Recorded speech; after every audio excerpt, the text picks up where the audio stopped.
I'm sure there was an option for adding links. Don't know where it go.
Welcome to the Unreal Engine 5 guided tour.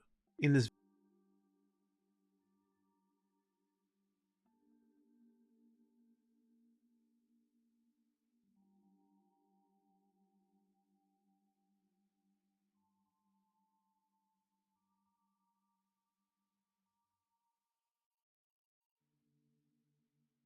video, I'll do my best to cover as many interesting aspects for newcomers as I can. Now no time to waste, let's get started.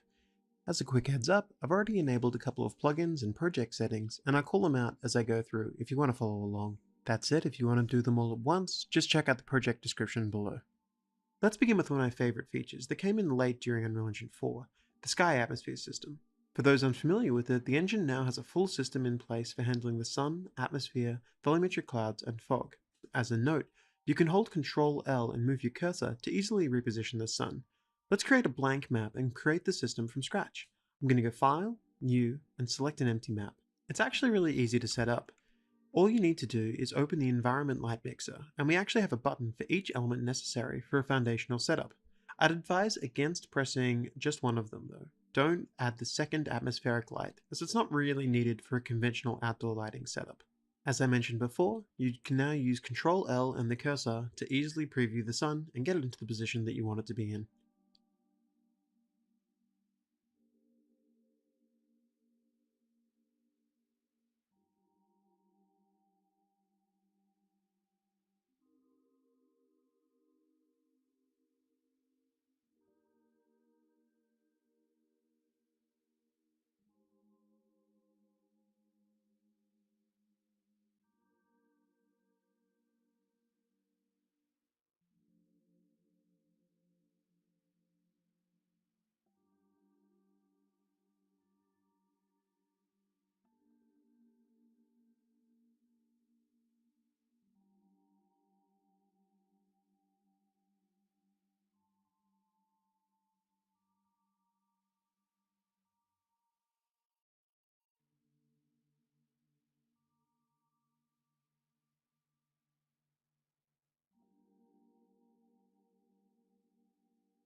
Now that we've got those in place, let's get going and have a creative space to actually play in.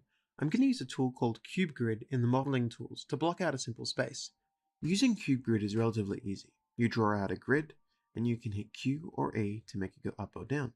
You can also select a region and hold Control-click to drag it up and down. By selecting a region and hitting Z, you can actually go ahead and create ramps easily. And don't forget, you can always carve out into space. Lumen will kick in the second you click Complete on the model. For this space, I'm going to build one large room with two doorways. I'm going to have a little walkway inside that kind of goes over an area, and I'm going to cut in some holes at the top so that we've got some space for lumen. You'll notice that from time to time I actually shift the grid up and down manually. I'm doing that with Shift E and Shift Q. You can also change the size of the grid with Control E and Control Q. Cool, so the space is crafted.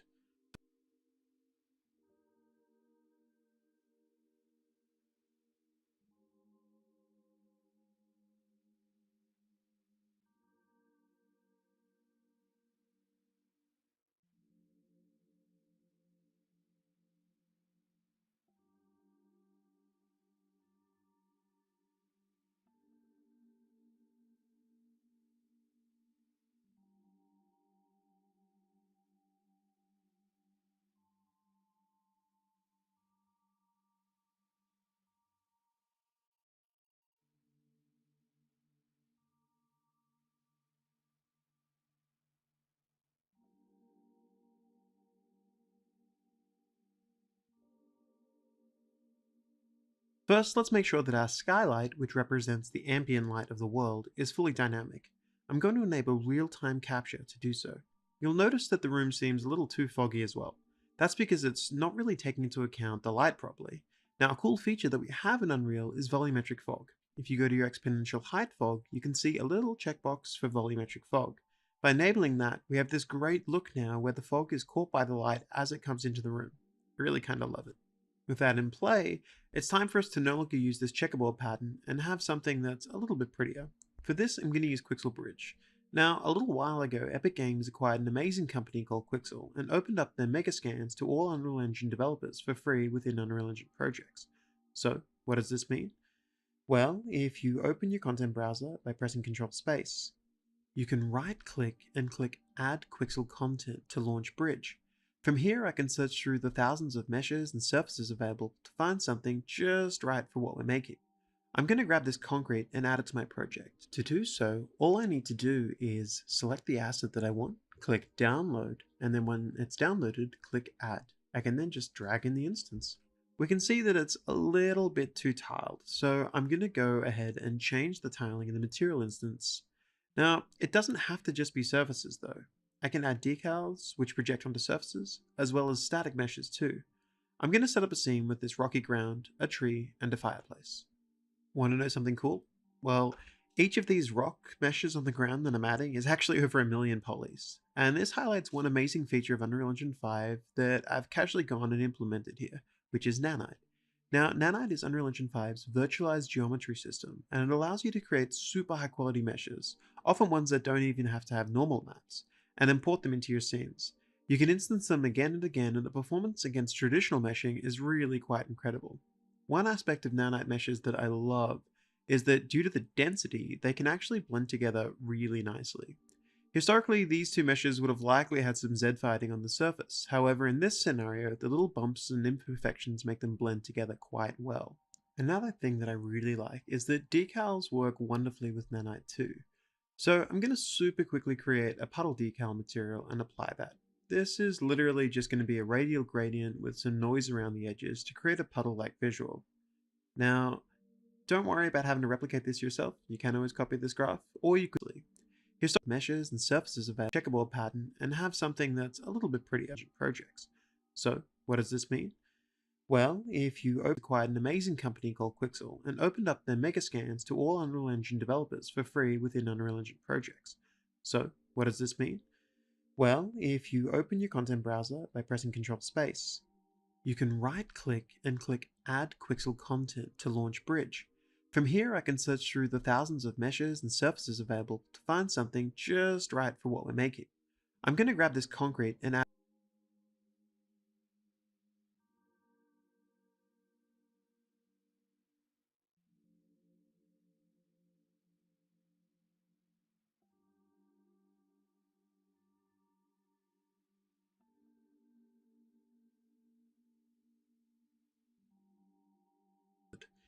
Create a blank map and create the system from scratch. I'm going to go File, New, and select an empty map. It's actually really easy to set up. All you need to do is open the Environment Light Mixer, and we actually have a button for each element necessary.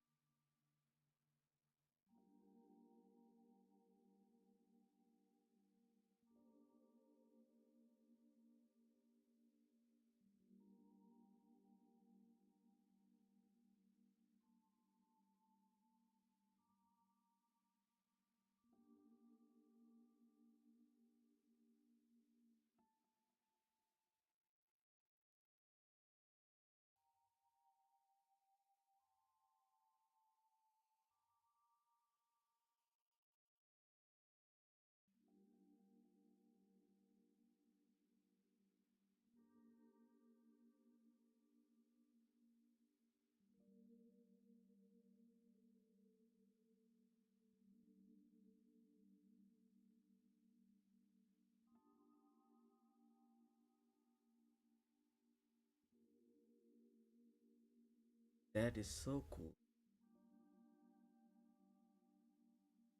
Wow.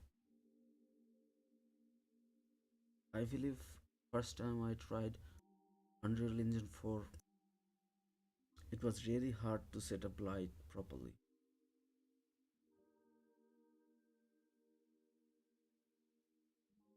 To this point would take hours.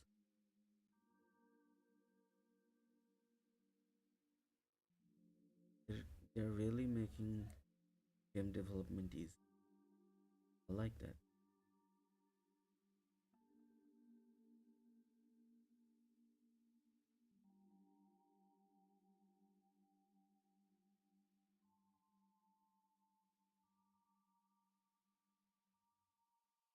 necessary for a foundational setup to actually play in for Lumen. You'll notice the region and hitting Z. You draw out a grid is open the environment light you want it to be in. Now that we've got those in place, let's get going and have a creative space to actually play in. I'm going to use a tool called Cube Grid in the modeling tools to block out a simple space. Using Cube Grid,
I guess it will be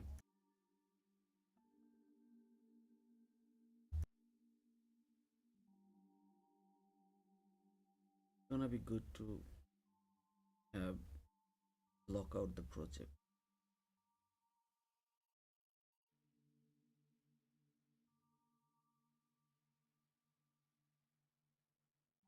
It's also easier this way.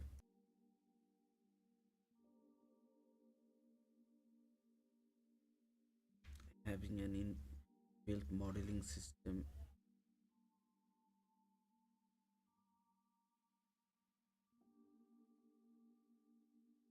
Cool. Neat.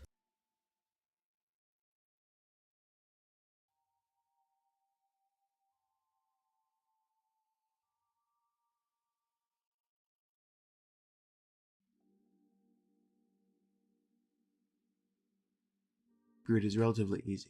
You draw, I can then just drag in the instance. Now, a little while ago, epically taking into account the light properly. Now, a cool feature that we have in Unreal is volumetric fog. If you go to your exponential height fog, you can see a little checkbox for volumetric fog. By enabling that, we have this great look now where the fog is caught by the light as it comes into the room. I really kind of love it. With that in play, it's time for us to no longer use this checkerboard pattern and have something that's a little bit prettier. For this, I'm going to use Quixel Bridge. Now, a little while ago, Epic Games acquired an amazing company called Quixel and opened up their mega scans to all Unreal Engine developers for free within Unreal Engine projects. So, what does this mean? Well, if you open your content browser by pressing Control Space, you can right click and click Add Quixel Content to launch Bridge.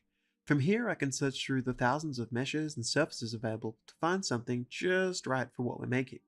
I'm going to grab this concrete and add it to my project. To do so, all I need to do is select the asset that I want, click download, and then when it's downloaded, click add. I can then just drag in the instance.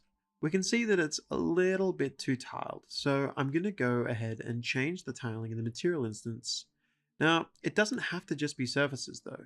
I can add decals, which project onto surfaces, as well as static meshes too. I'm going to set up a scene with this rocky ground, a tree, and a fireplace. Want to know something cool?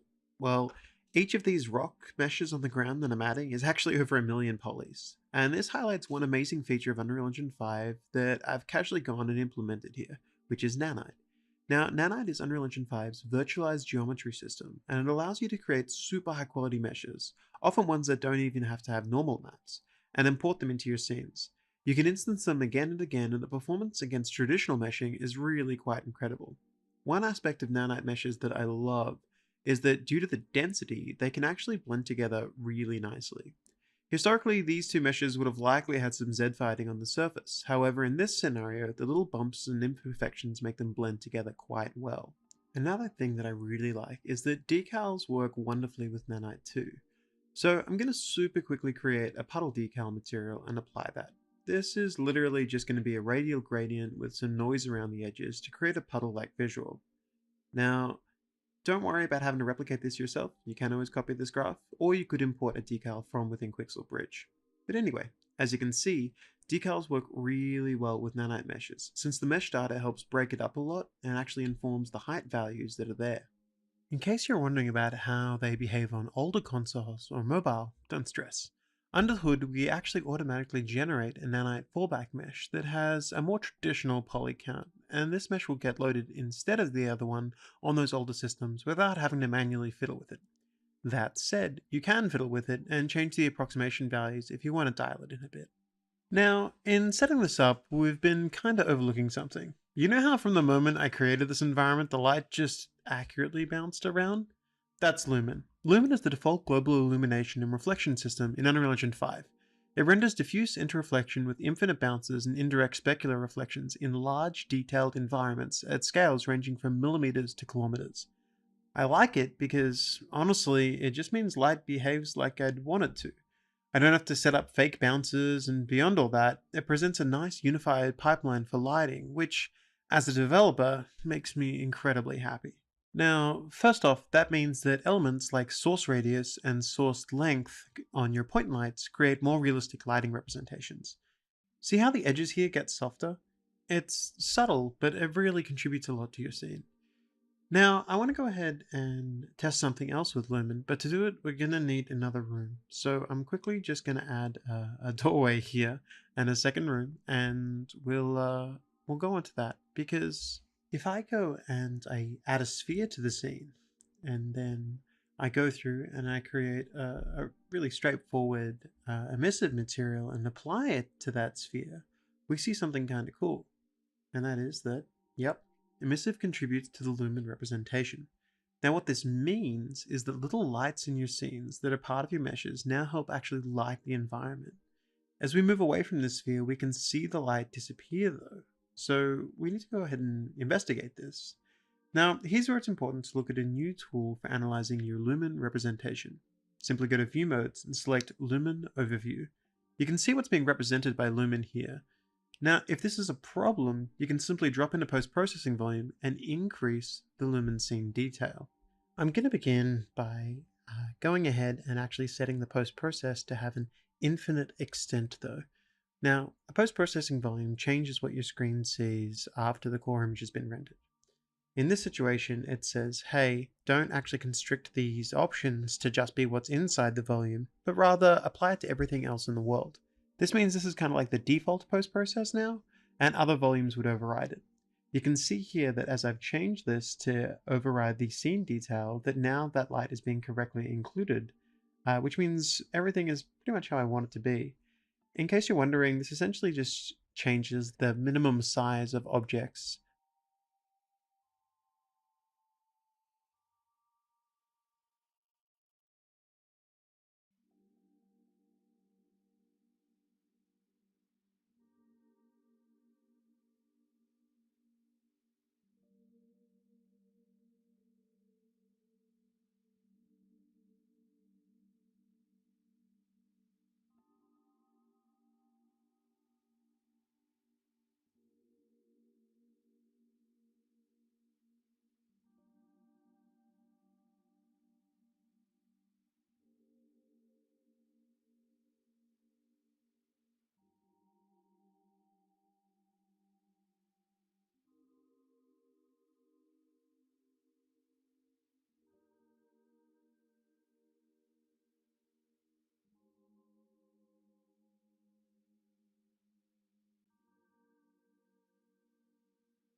that are getting picked up at various distances so that they get culled appropriately. Now, often the values that are there as default work pretty well, but sometimes you do need to tinker with them a little bit. While I'm here, I'm going to go ahead and fix a couple of other post-processing things. I'm going to go stir crazy if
I don't fix up the bloom just a little bit and the exposure levels so that they're a little less harsh for the kind of scene that we're building.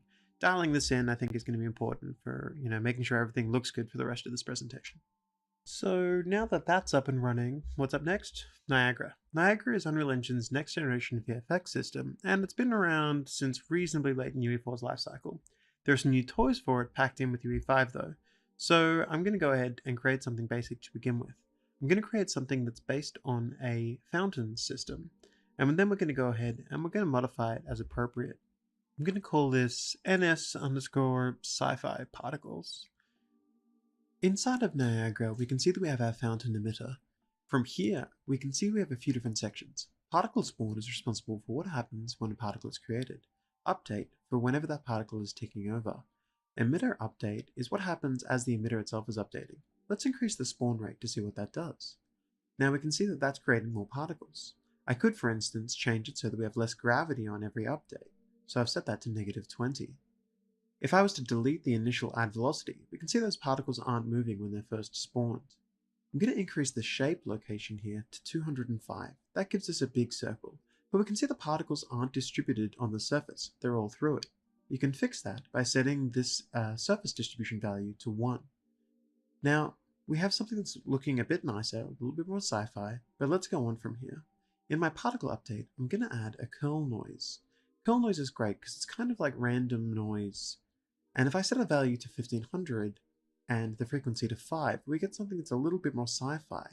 However, I actually want to process this before we add drag, because by setting the drag values to 6, it's now slowing down after it adds that force, which gets us this way more sci-fi kind of look. Let's go ahead and get some more particles. I'm going to go and change this from a CPU emitter to a GPU emitter in the emitter's properties. The reason I'm doing this is because I can now have way more.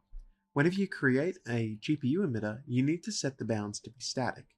Let's see what that big number looks like. That's a bit nicer. With this in place, I'm now going to start to dial in the colors.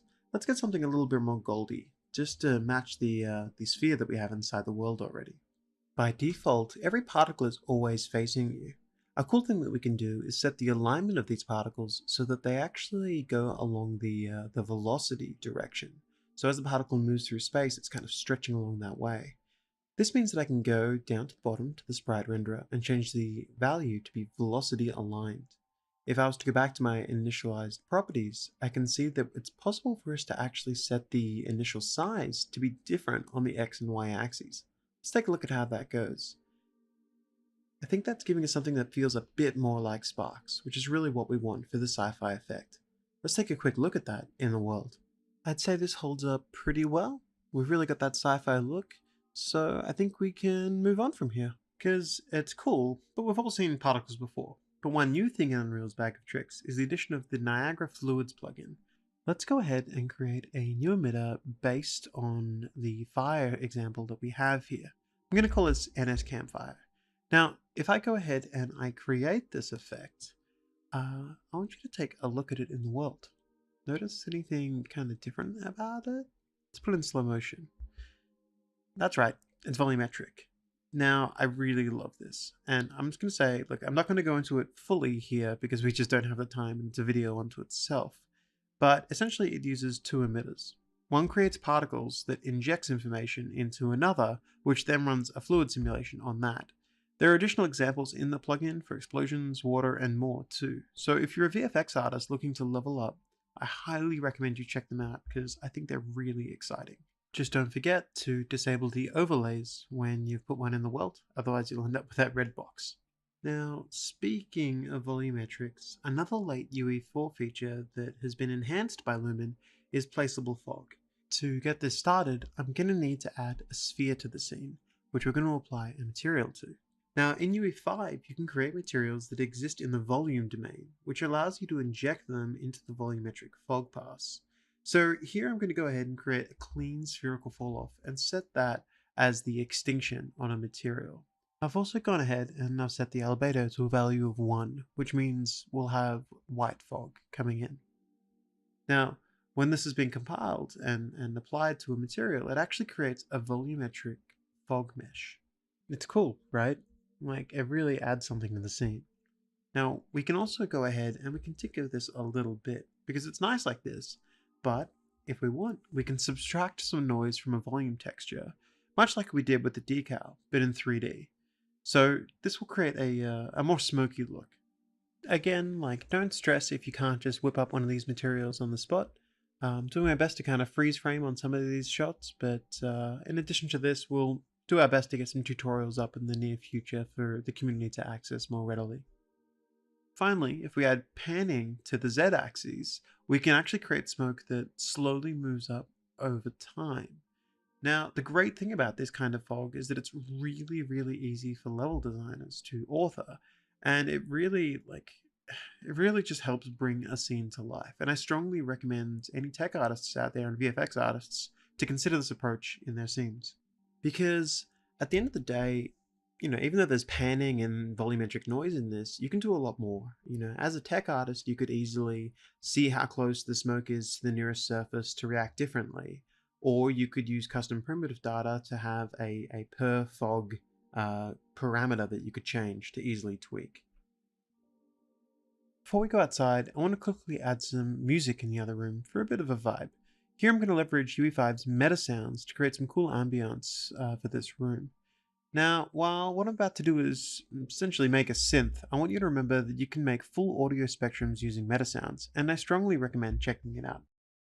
To begin with, I'm going to go ahead and I'm create a sine node.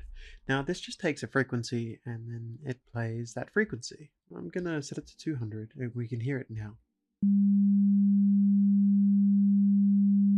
Alright, it's not exactly Mozart, but a cool thing is we can get that frequency and we can actually set it to play something based on a given MIDI note. So here you can see that I've added a MIDI note quantizer on a minor scale, and I'm going to just randomly read in a number each time.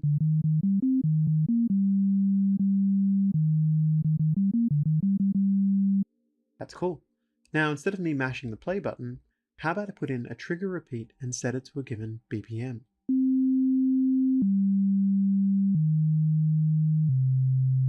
Cool.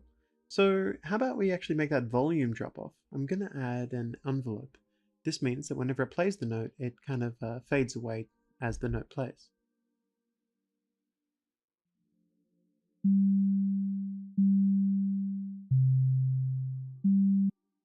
Alright, that's cool. How about we grab all of this and we play it over the top of itself?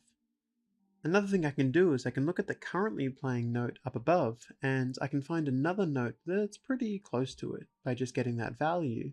and adding an offset random instead of something that's specifically set to be in the range. That way it's always a little bit closer to the note that I'm currently playing.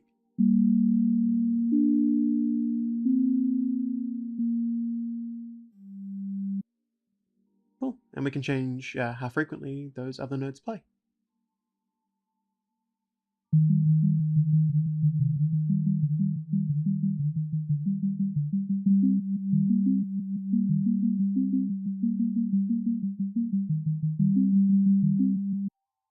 See how easy that was? I really love doing this. Let's go ahead and put that into the world. Okay, so I'm going to just drag this in. But it's also a good idea for me to set up a little bit of attenuation. So I'm just going to override the attenuation so that it just fades off as we move away from it.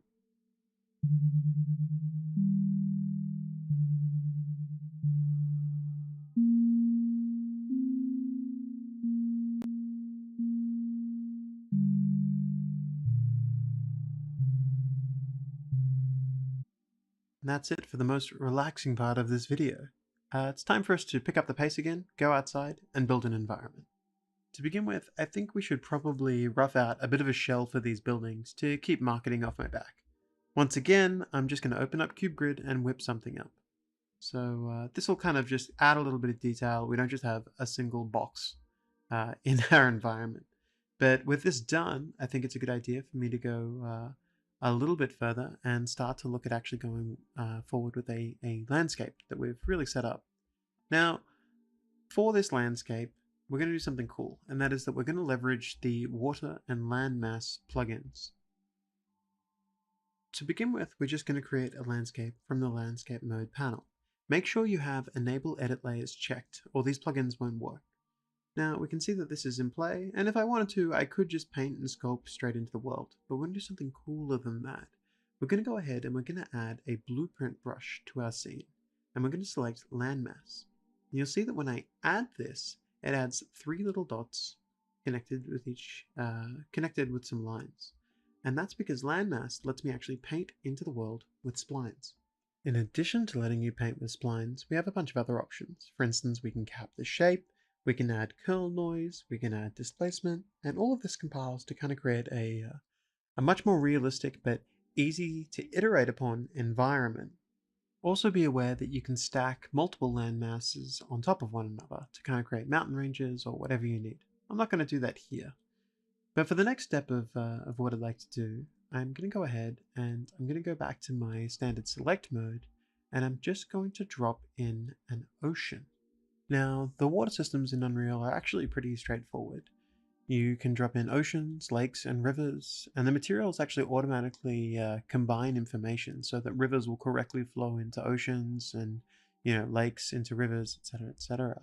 It's actually a really exciting system to have, and it being able to manipulate the landscape beneath it is really cool. Plus, there's a bunch of properties that you can work with to change things, such as how steep the beach layers are and how the fall off looks. I really love this for getting a scene up and running quickly. And as before, there's just a really easy iteration time that you have available. If you have some mistakes that that require a special personal touch, you can create an additional edit layer and you can just paint those out. So this adds something on top that'll say, hey, subtract this area and sculpt it out. And this means that we can keep it, both procedural, but still have the custom touches that are required to get the visuals that we're after. Speaking of the visuals that we're after, let's go back to Quixel. I'm going to grab 3 sands and some beach rocks and a concrete bollard that might help, imply that there was a pier at some stage or something there. So let's go ahead and bring them in. With those in, I think it's time for us to set up a landscape material that we can use. So to begin with, we're going to do the obvious thing, and that is we're going to drag some sand textures in. And now, while we could plug them in like we normally would, it's worth noting that Unreal lets you create materials inside of materials in a way. And it does this through the material attributes type. And once we do that, we can actually blend them together. And this is a really great way to make landscapes. You just need to make sure you have the use material attributes boolean checked in the properties of the material. Once this is done, you can go ahead and use a set material attributes property to kind of actually just plug them in the same way you would if this was the standard output. Now, by doing it this way, we have kind of created like a little mini material that runs through a single wire at the end here. So I'm going to go ahead and I'm going to do this again for the wet material. The cool thing here is that when we add a landscape layer blend, we can blend the two of these things together. So I'm going to make a sand and I'm going to make a wet sand. I'm going to plug them both into each other and I'm going to go back to my landscape in the world. Now when I do so, I just need to apply the material and then in the landscape settings, add a weighted layer blend to both of them, which is as simple as clicking that plus button. And you can see that we can now paint in wet sand. Now it's tiling a bit too much, and that's okay. We can go back and we can fix up the landscape coordinates on the two materials. While I'm at it, I'm also going to go ahead and add the trampled on sand that I pulled down from Quixel. The trick to getting this one to work is to just use the blend material attributes node, and that'll automatically just blend all of the layers of those materials. And I'm going to add that to my main sand blend, so we end up with a slightly nicer result that kind of blends between some trampled on sand and some regular sand, just to break up the scene a little bit. Now, with that locked away, it's time for us to use the foliage tool. So just go into the foliage mode and drag in the mesh that you want to use. In this case, I'm going to use the Thai beach rocks. And I suggest lowering the height offset and using an average normal. This means that when we paint them in, they'll stick into the ground a little bit more, and they won't be as drastically attached to the ground's direction. Now by doing this, we can then just hold down click or shift click to just paint the rocks into the world. And this is going to work reasonably nicely for setting up our scenes. It's worth noting that each of these is a nanite mesh, and I'm painting in like 1,000 of them, and the computer doesn't really flinch. I'm also going to use this opportunity to kind of go through and start to paint out the wet sand around the rim of the island. And after I kind of paint in that wet sand, I think it'd be a really good idea for me to go through and kind of smooth that out somewhat, just so that we end up with a slightly more natural gradient leading into it. I could spend a lot more time on this and adding many more landscape layers, but I won't invest too much time, or at least I'll try not to. That way we can really get this looking a little bit nicer. In addition to the Thai rock, I'm also going to paint in a little bit more foliage, which will be some thatching grass, which is from Quixel as well. I'm going to make sure I scale this up so that it doesn't quite look as nasty as that first one did. I think that was intended to be a little bit denser. But just getting in some thatching grass will really kind of break the scene up quite nicely. And I think this is going to work okay once I'm done. So this is all well and good, but I still have an issue with the scene, which is one last thing I'd really love to fix, which is, when stuff touches the sand, it just kind of sticks into it. It doesn't blend or anything. Well, we can fix that. And we can fix that with a concept called a runtime virtual texture. Now, a runtime virtual texture lets you dynamically capture certain objects to a texture called a virtual texture. Now, this is really, really useful because it means you can then blend that material into any object in the scene. So in this case, we're going to capture two RVTs, the environment material and the height of the landscape. RVTs require a bit of a checklist to implement, but once they're in, and anything can use them relatively painlessly from that point onwards. Step 1 is creating the two runtime virtual texture assets. We're going to call one RVT underscore environment and another RVT underscore height. Make sure you open up the height RVT and set the value to height. Now, that's step 1. Step 2 means creating a bounds volume and setting it to be the size of the landscape and setting the RVT onto that one. You'll need to do it twice, once for each of the runtime virtual texture volumes. So just drop in a runtime virtual texture volume and then set those values. Now, step 3 involves changing the landscape material. We now need to set up a new output node that is to tell it, hey, when someone uses a runtime virtual texture on you, this is what to output. There's a couple of gotchas here, but you should be able to run all of the pins across as required, except for the normal. The normal you'll need to translate into world space by adding a transform vector and go from tangent to world space. And to get the world height, you'll need to get the world position and then only get the B channel, which refers to the Z axis. Again, don't stress too much if this is a little bit above your head. You only really need to do it once, and you can copy it from this video or our online tutorials. Now, the final step in setting them up is to simply assign those two RVTs on the landscape itself, which says, hey, you're contributing to the runtime virtual textures. Now with that all set up, you're ready to set up the blend on the material itself. So to get this part going, what we need to do is open the parent material for the Quixel asset. Once we've opened this up, we're going to start setting up a blend. To make things a little easier to understand, I'm going to do the blend first and just blend it to the color red. Now, to get that set up, I'm going to use the blend material attributes node that we used in the landscape material earlier. And I'm going to set the pin to be just, like I said, a red color. Now, you can't just plug it straight in. You will need to assign a material attribute if you want to run a test value like this. It's the pains of having a slightly more complicated setup, but the rest of it is easier because of it. So we're going to add a runtime virtual texture sample and set that to be the world height. After we have that in place, I'm going to go ahead and I'm going to compare it to the world height that we have of the current object. So it says, hey, let's look at my height and subtract the world height of the landscape. If it's a positive value, we're above it. If it's negative, we're below it. By dividing it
by a number, we can see that, we can blend by 10, for instance.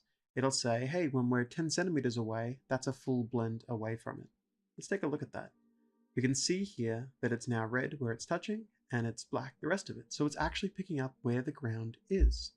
Let's go ahead and remove the set material attributes node and instead set up the runtime virtual texture setup that we want to have. So I'm going to do another runtime virtual texture sample, this time sampling the environment texture, and I'm just going to plug these values in.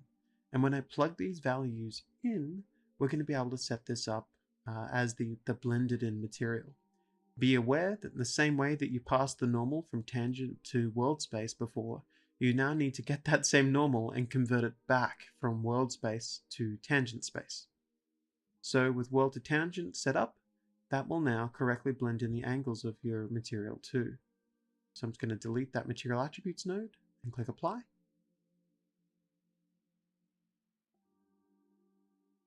Back in the world, we can now see that any of these objects, when they touch the sand, will automatically blend in. Even if we paint something under it, it will now get the newly painted material instead. And we can try this on all sorts of assets. So let's kind of drop something in. Let's drop in those bollards that I mentioned before. We can see here that they're comfortably blending in. It's a good idea for us to tinker with a couple of other assets too. But if I get something like this bollard and I kind of handle this blend, I can get some really, really nice looks. And it's great because, as I said before, once you do this in something like the base Quixel shader, all of those Quixel assets are really just going to behave like you would want them to. And you can set the scene up really, really well, and just everything kind of suits the world a little bit more. And it's a really, really great technique that we've been pushing pretty heavily, and I'm super excited to show this to folks every time. Now, one thing I really want to touch on as well in this video is just a reminder that we're always giving out free content on the marketplace, and that free content is if it worked in UE4, there's an incredibly high chance that it works in UE5 as well. One of the perks of Epic making games is that we've really had to push some pretty aggressive backwards compatibility for a lot of our concepts. So by having something like this, I can go ahead and I can just drop in UE4 boats pack that was made for Twinmotion, and I can put them into the scene. I can use that as a nice way to decorate things up. But I really just wanted to stress it because it's very easy for folks to think, well, 5 is one more, therefore none of the stuff from 4 is compatible. But a lot of it actually still works, and it's exciting to use. So, for the last part of this session, I'm gonna cheat. I'll admit I prepared something earlier. I'm gonna bring in a tentacle from the Kraken asset on the marketplace. Now, I've limited it to just the tentacle to just cut some time out of this presentation and to, not spend too much time rigging up an entire creature. But we're going to go ahead and we're going to create a control rig for this asset. Now, control rig is a node-based rigging system. It's designed to provide riggers and animators with tools to create flexible, dynamic, and procedural characters with artist-friendly interfaces. Unlike Blueprint, Control Rig uses its own lighter weight VM called Rig VM to provide highly efficient pose calculations. So in this scenario, we're going to set up two simple controls for this tentacle, and then create an animation for it. To create a control rig for something, simply right-click on the existing mesh and click Create Control Rig. We're going to create our first control rig now. To begin with, I want to point the tentacle in a given direction. So I'm going to go ahead and I'm going to call Set Rotation. Now, we need to tell it which of these bones is the parent for the rest of the rotation. So I'm going to call Tentacle 1. You can see that it's rotating. We need to inform this, though, a direction to rotate. So I'm going to create a new control. And we're going to use this new control, which I'm going to call Base Rotation Control, as a way of directing this. Now, to do so, I just need to drag it into the graph and click Get Control. You'll notice that you can't just connect transform to the rotation. You need to actually drop down and get the rotation to connect to the rotation. And there, with that connected, we now have something that's actually functional. So we can see that that rotation is now modifying the tentacle, which is what we want. However, when I hit compile, it resets. That's because you need to get the control and tell it that its current transform is the default. So you actually, by hitting compile there, it's now going to show us that it's always defaulting to that position. So that's great. So now that we've got the base rotation, let's go ahead and set up the reach point by setting up a full body IK node. Now, full body IK is a bit of an advanced node to use for this one little tentacle, but a cool feature of it is that it's able to have multiple effectors. So you could actually use this full body IK node to drive an entire Kraken. Now, the full body IK node needs to know some stuff. It needs to know what the root is, which in this case is just the root. It also needs to have some sort of effector, which tells it what to reach towards. I'm going to tell it that tentacle 15 is reaching towards a position. By default, it's going to be 0, so it's crushing in on itself. So let's create a new control that I'm going to call Reach Control. Now, Reach Control, we're going to drag in and we're going to set it up.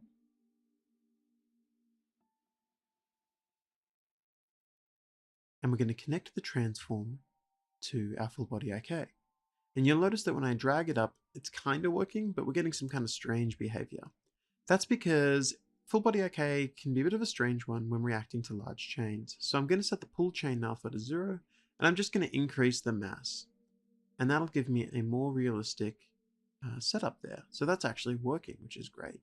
Now let's look at a few issues. We can see that it's folding in on itself, and there's a little bit of a bob going on there. So let's fix these one at a time. To begin with, I'm going to set the initial offset from the current, same fix as we had before. However, you'll notice that there's a little bit of a rotation and it's 90 degrees off. So we're going to correct that too, and once again, set offset transform from current. Of course, there was one other little issue that we were facing, which is if I pull it up, it disconnects. So in this case, I'm going to set the root behavior to be pinned to the input, at which point the tentacle is now staying where it should, and we're able to have simple controls to guide what it's doing. This is really, really useful, but those controls are hard to see, so let's go ahead and fix those. I'm going to select Reach Control, and I'm going to set it to be a scale of 8. And you can now see that it's a big red ball, which is great, because it gives me something to guide it with. I'm also going to go to Base Rotation Control, and I'm going to set it to be a size of 8 as well. However, this is it's probably best for us to have something that's a bit easier to see. So I'm going to go ahead and I'm going to set this to be a thick wedge, which gives us a shape, which is a little bit easier for working out which way that control is pointing. Fantastic. Let's go ahead and apply this to the world. When you go to drop a control rig in the world, it actually goes ahead and sets some controls up for you, which is great. So if I go back to my content browser and I drag the control rig into the world, we can see when I let go that it actually loads up Sequencer. And the cool part of this means that I can use Unreal Engine's Sequencer to actually rig what this animation is going to do. And that's really powerful because I can kind of set these bone directions up. I can tell them which way to face, and I can keyframe it using the tools that we're already familiar with for all of our standard cinematics. And in this situation, I'm just going to drop it in there, and I'm going to go ahead and add keyframes to both of those controls to kind of get something that looks a little bit wiggly and menacing over the island. It's a good idea to grab those two initial keyframes and alt drag them to the other side as well, so that we're starting and ending at the same location. In this situation, though, I'm just gonna kind of get something that I think will work. And with this kind of generally working, what we're gonna go ahead and do now is we're gonna create a linked animation. So a cool thing here is that if you right click, you can actually go create linked animation sequence. And what this does is this actually saves out what you've just done as an animation that you can use in the conventional Unreal Engine pipeline.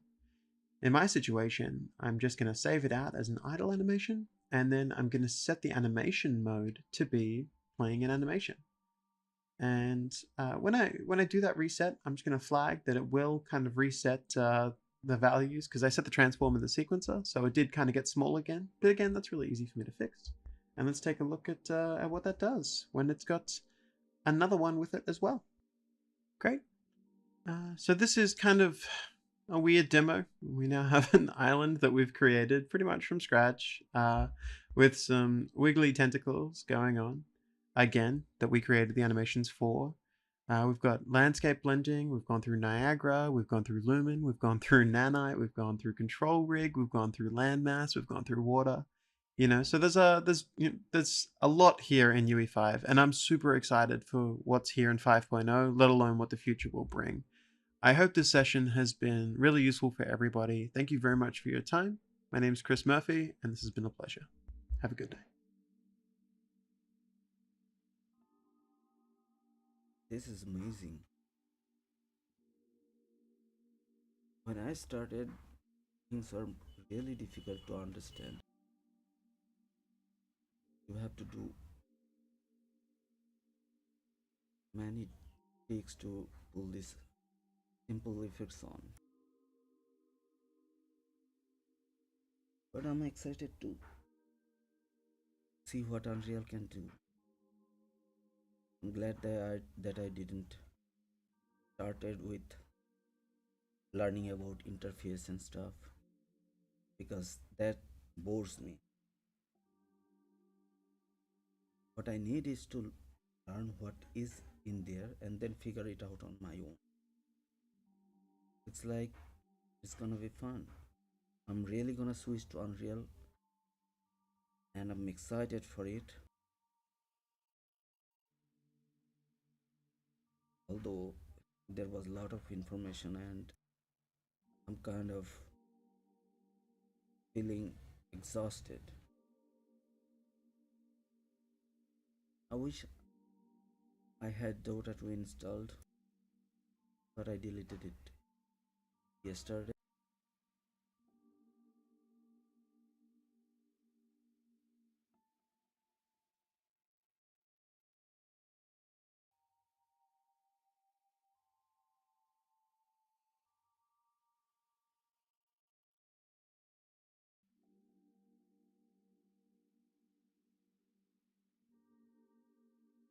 Wow. Even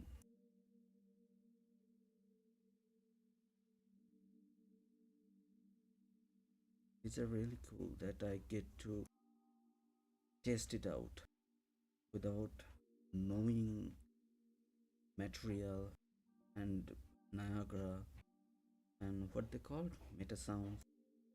Those are complicated graphs. I think it will probably take months for me to learn all this.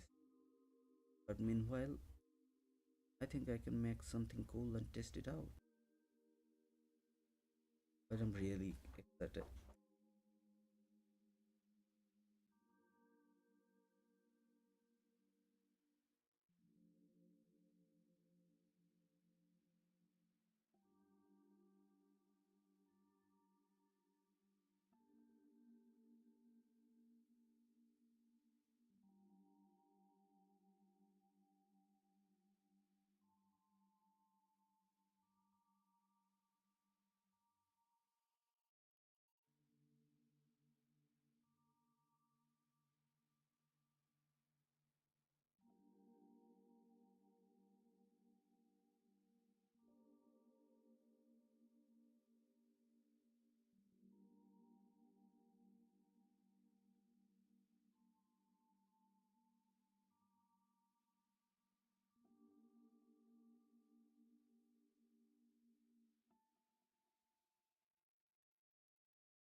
smokes are actually really hard to make. I mean, not hard to create, but really hard to make it believable. I think it will be nice to have volumetric smoke.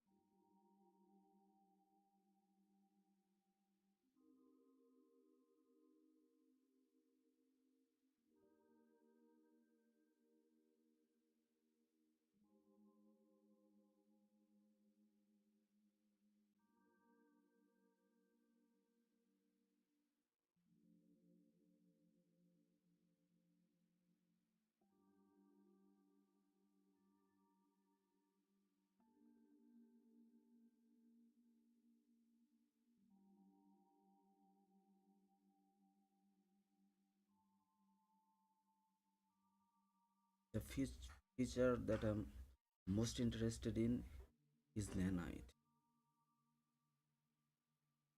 I hate polygons. I mean, making LODs is really hard. I mean, not hard, but it sucks. Geometries pops in and out of different resolution, different details. I hate that when a game does that. Also, my goal with my game is that it's gonna be used for both playing a video games and making a movie out of it. So I'll build the level once, and one team will make a game, and another team will make a movie. The virtual production that uh, they did on Mandalorian and few other shows are really impressive.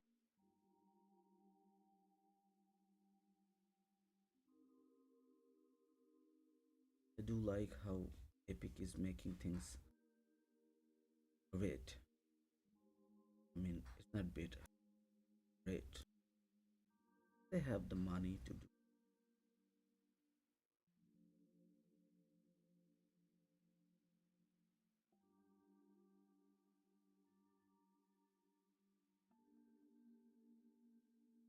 one thing gamers and everyone hate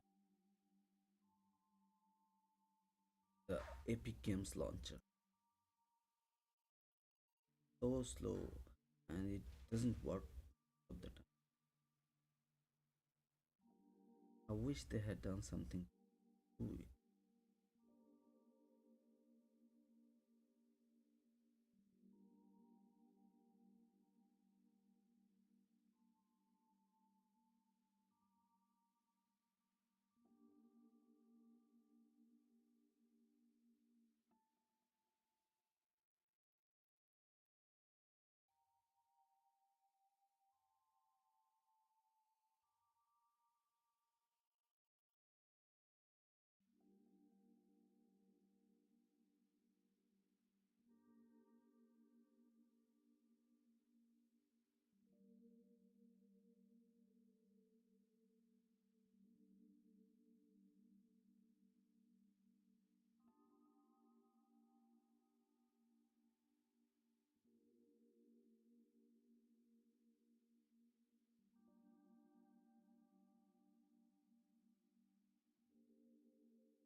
I think I'm gonna finish this in the evening.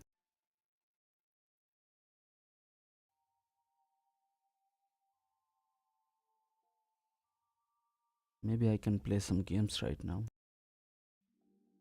What should I play?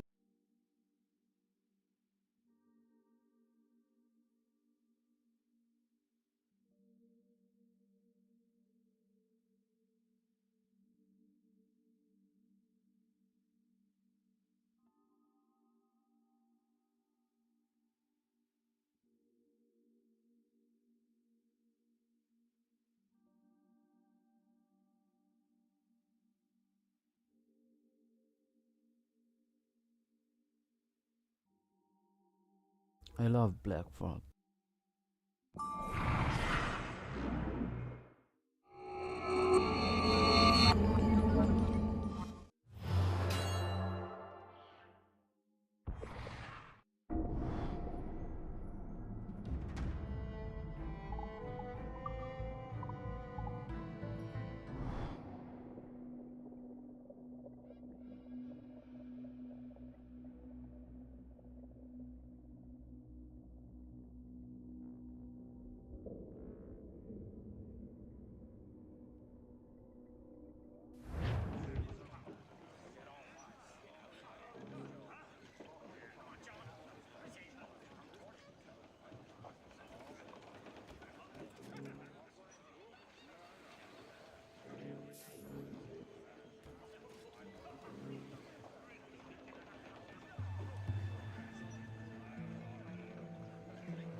Two thousand only?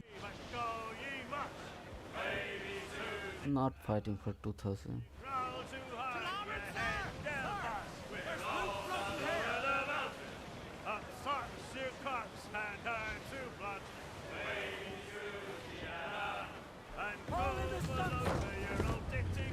Give me some speed!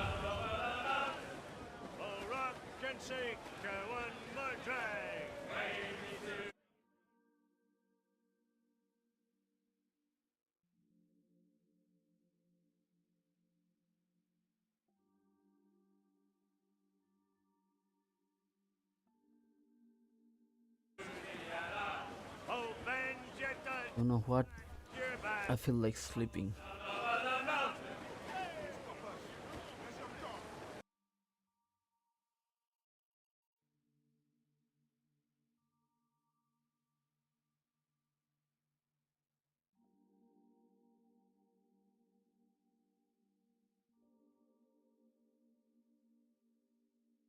I do want to play Dota.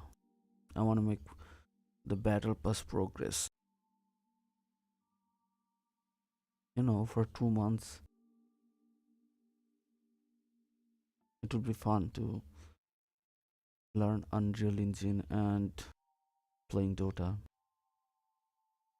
Let's do it.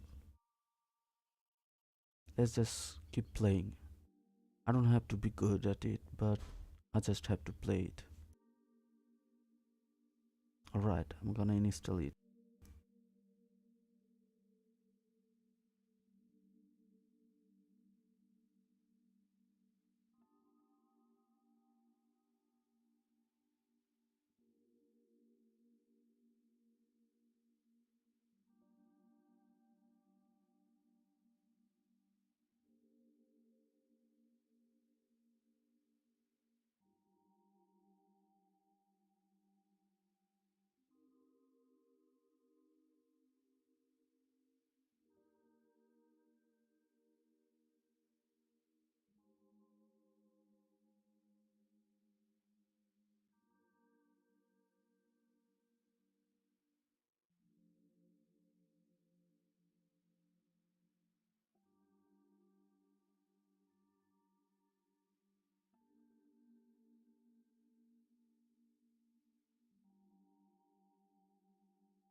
It's gonna take some time. Maybe I'll sleep, take a nap, eat dinner, then finish the course, and then maybe at night I'll play a few hours of Dota. Sounds like a plan. Okay, end the stream now. I'll end the stream now. I need to speak more. Well, good thing nobody's watching this. Well,